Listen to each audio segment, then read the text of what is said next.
क्या जबरदस्त चर्चा चली है। ऑब्वियसली दिल्ली पर चर्चा चली है। चलिए अब आम आदमी पार्टी से सुनते हैं। जैस्मिन शाह हमारे साथ बैठे हैं इस मंच पे। दिल्ली डायलॉग कमीशन के फॉर्मर वीसी हैं, जो जानते हैं वो समझते हैं कि पॉलिसी मैटर्स में बहुत योगदान देते हैं आम आदमी पार्टी के इस रिगार्डिंग जैस्मिन जी, आपने एक किताब लिखी है जिसमें आप कहते हैं कि दिल्ली मॉडल ऐसी चीज है जो गुजरात मॉडल से भी बेटर है, और दिल्ली मॉडल बनाया अरविंद केजरीवाल ने। ये दिल्ली मॉडल क्यों बेटर है? देखिए, पहले मैं ये नहीं कहूंगा कि दिल्ली मॉडल का कंपैरिजन किसी गुजरात या किसी और मॉडल से होना चाहिए। दिल्ली मॉडल जो मैंने किताब लिखी थी, in fact this week marks the anniversary of the release of the book, वो मैंने इसलिए लिखी थी क्योंकि आम आदमी पार्टी की गवर्नेंस को लेके जो सोच है उसे उजागर करना बहुत जरूरी था।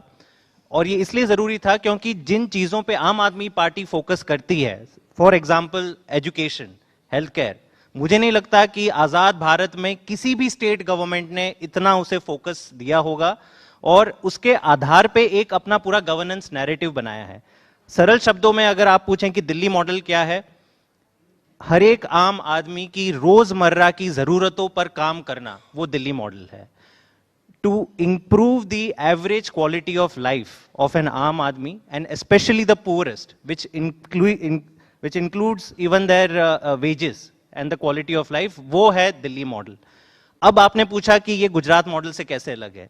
गुजरात मॉडल, अगर सरल शब्दों में अगेन मैं कहूं, and we can have a longer discussion on it, वो मॉडल सोचता है कि अगर जीडीपी को केवल बढ़ा दो और कुछ अरबपति लोगों को या इंडस्ट्रियलिस्ट का अगर आप टर्नओवर बढ़ा दो जिससे स्टेट की भी इकोनॉमी बढ़ जाए, भले आम आदमी की quality of life, health care है, एजुकेशन है, कई और मापदंड होते हैं, उसमें प्रभाव पड़े ना पड़े तो कोई प्रॉब्लम नहीं है। And I think this is the difference between Delhi model and Gujarat model. मैं मानता हूं कि human capital development is the most important thing in India today.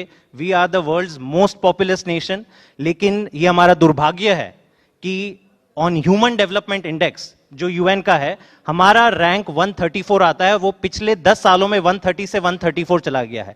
ये तमाम ऐसे मापदंड है, वर्ल्ड इकोनॉमिक फोरम का जेंडर पैरिटी इंडेक्स, सब चीजों में इंडिया लास्ट 10 लास्ट 20 में है, लेकिन हम पीठ थपथपाते हैं कि नहीं जी हम तो वर्ल्ड की टॉप 5 इकोनॉमी बन गए।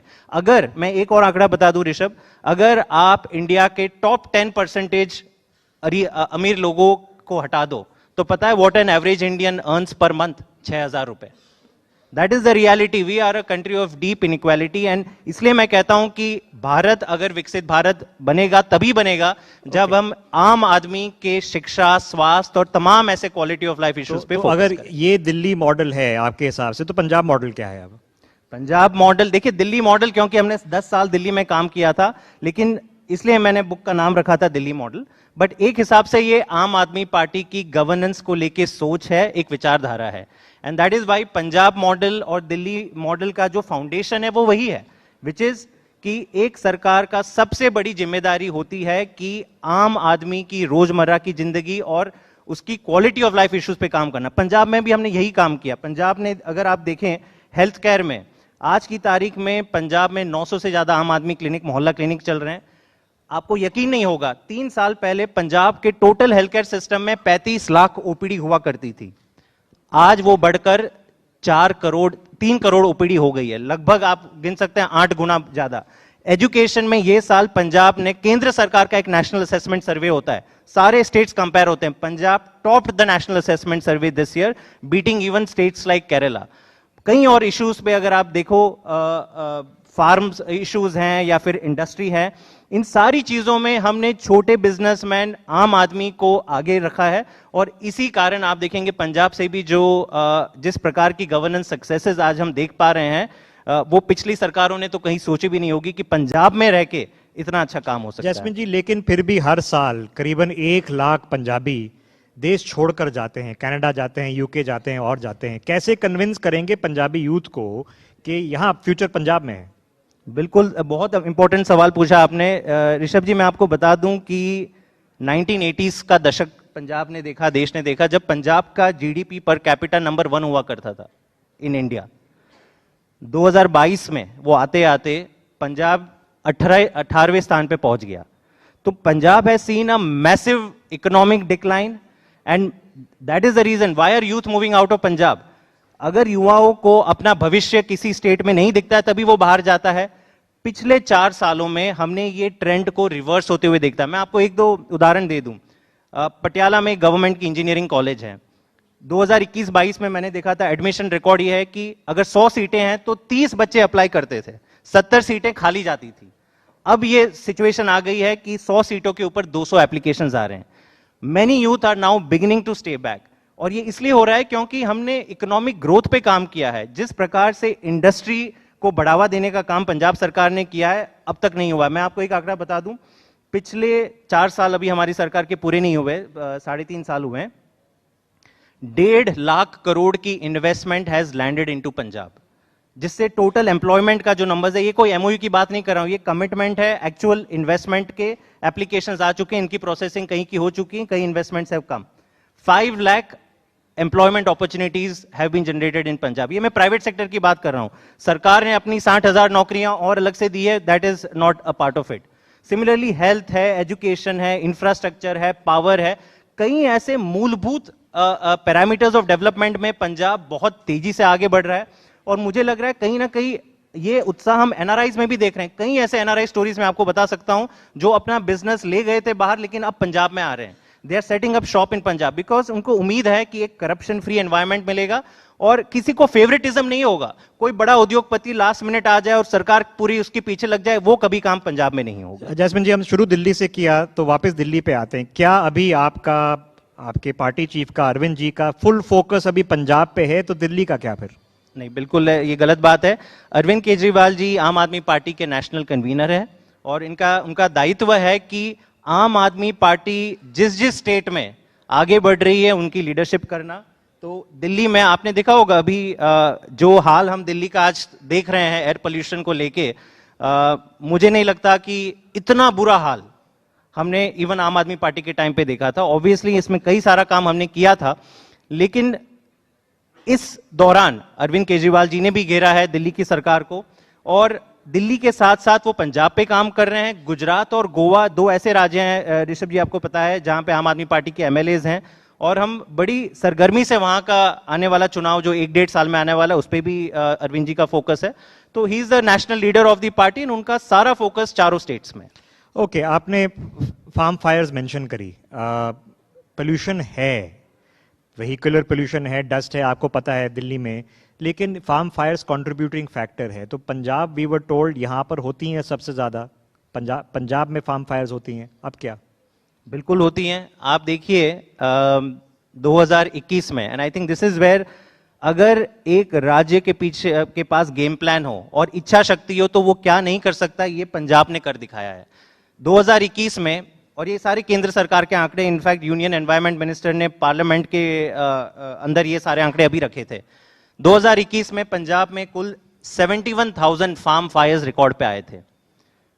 ये साल 2025 में आपको ये आंकड़ा नोट कर लीजिए, 5,100 farm fires, 93% decline in farm fires in Punjab in the last 4 years। तो ये जो है कि पंजाब के पास जितना करना था पंजाब ने लगभग वो कर दिया। वो 7% को भी हम और हर साल रिड्यूस करते आ रहे हैं। लेकिन क्या दिल्ली और दिल्ली एनसीआर, आप ये मानते हैं कि दिल्ली का प्रदूषण दिल्ली अकेला का नहीं है, पूरे दिल्ली एनसीआर से प्रभावित है? मतलब 4 स्टेट गवर्नमेंट्स इसमें आती है ऋषभ जी, इसमें पंजाब तो आता ही नहीं है क्योंकि फार्म फायर्स चलो 1-1.5 महीने की बात है, but otherwise year round pollution Delhi NCR का कहां से आता है? दिल्ली से आता है, हरियाणा से आता है, यूपी से आता है और राजस्थान। ये 4 स्टेट्स होते हैं दिल्ली एनसीआर में। अब 4 स्टेट्स को अगर आपको एक कॉमन एजेंडा पे लाना है तो कौन लाएगा? प्रधानमंत्री जी लाएंगे? मेरा ये सवाल है, आपके सारे दर्शक देख रहे हैं, पिछले 11 सालों में क्या कभी भी आपने प्रधानमंत्री जी को 1 मिनट एयर पोल्यूशन पे बात करते हुए सुना है? क्या कभी भी उन्होंने सारे चीफ मिनिस्टर्स, हम पूछ के थक गए। अरविंद केजरीवाल जी ने कई बार चिट्ठी लिखी कि देखिए दिल्ली अपना काम करेगा, लेकिन आपको चारों सरकारों को साथ में बिठा के नेशनल ओनरशिप लेनी होगी। आई थिंक ये हमारे देश का दुर्भाग्य है कि हमारे प्रधानमंत्री एयर पोल्यूशन का अ नहीं बोलते, और it is a complete failure of तो पॉलिटिकल। जैस्मिन जी, तो फिर आप बताइए, अगर 93% रिडक्शन करी है तो कैसे करी है? What was the scheme? Very good question. देखिए, इसमें एसेंशियली दो स्ट्रैटेजीज हमने अपनाई है ऋषभ जी। एक होता है जो क्रॉप स्टबल बनता है, पराली बनता है, उसका इन सीटू मैनेजमेंट होता है कि आप फार्मर के पास सब्सिडाइज तौर पे मशीनरी पहुंचाइए, जिससे वो पराली सरल तरीके से अपनी जमीन में खुद मिल जाए और वो खाद बन जाए। वो बहुत ही बढ़िया काम करती हैं, सारे साइंटिस्ट एग्री करते हैं। तो ये सारी मशीनरी हमने अच्छी सब्सिडी दी, केंद्र सरकार ने भी सब्सिडी दी, हमने भी काफी सब्सिडी दी और लास्ट माइल तक ये पहुंचाया है।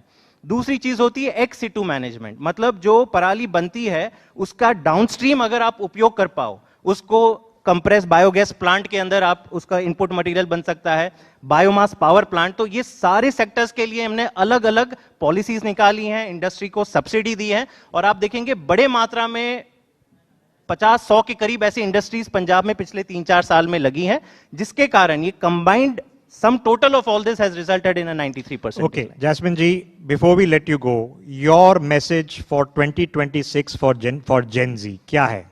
देखिए, मेरा Gen Z को एक ही मैसेज है कि everything around you, everything in your life is political. आप ये गुस्ताखी कभी मत करना कि politics is too important to be left to politicians.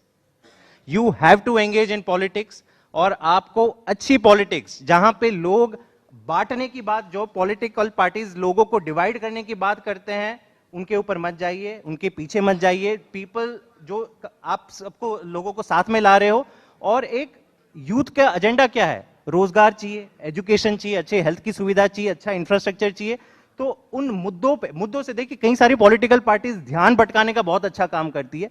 मुद्दों की राजनीति वाली पार्टी को आप फॉलो कीजिए, पार्टिसिपेट कीजिए पॉलिटिकल प्रोसेस में, क्योंकि तभी देश का सुधार होगा जब युवा पॉलिटिक्स को अपने हाथ में don't leave politics to politicians. On that note, Jasmine Shah हमारे साथ यहाँ इस इंडिया न्यूज मंच पे जुड़ने के लिए बहुत बहुत धन्यवाद। Thank you very much. बहुत बहुत शुक्रिया सर आपका। और